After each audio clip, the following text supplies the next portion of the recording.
I spent some time in Vancouver in the 70s, and I felt when I was there, I love Vancouver now, but then I felt as though whatever it was that started in, it's like, I think of it as an orange, and you start somewhere and you start to peel around the orange, and somehow civilization started in China somewhere way back, and then it gradually moved westward, and it got to, through London, it got to New York in these halcyon 60s days, but it hadn't got to Vancouver yet. So the contrast was quite Right. incredible between the activity and the action and the zest that everybody had for life here. And I know I went out there to teach at Simon Fraser, and I'd go down the halls, I kept running up onto the heels of the other people. I was just moving at what I called an urban speed, but hadn't reached there yet. And I think there was something like that going on with playwriting and how we think about theater, because you start looking at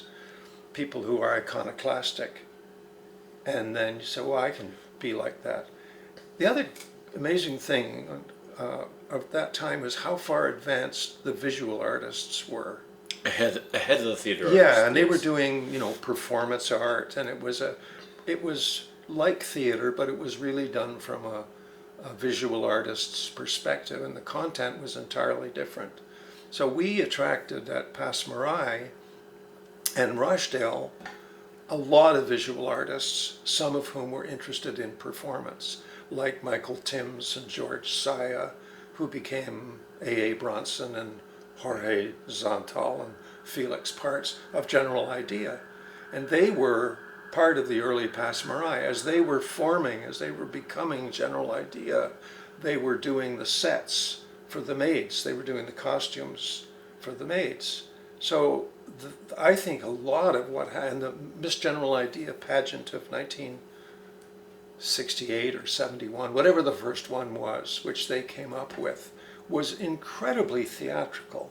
But it wasn't really theater, it was performance that was driven by visual artists who were looking at the world in a very new way. So that visual art wasn't necessary, it could be almost like a happening. And I think we tapped into quite a bit of that. If you went back to the early days of Passmarais, you get people like Mary Gardner, who was a poet, Right. not a theater person, but she hooks up with these particular guys, and they start doing things called the Laundromat Special. And Passmarais was so great because anybody who seemed to be in any way interesting, you say, well, come on in and do a show. Here's $50, and if you're really good, we'll pay you $25 a week to be in the company.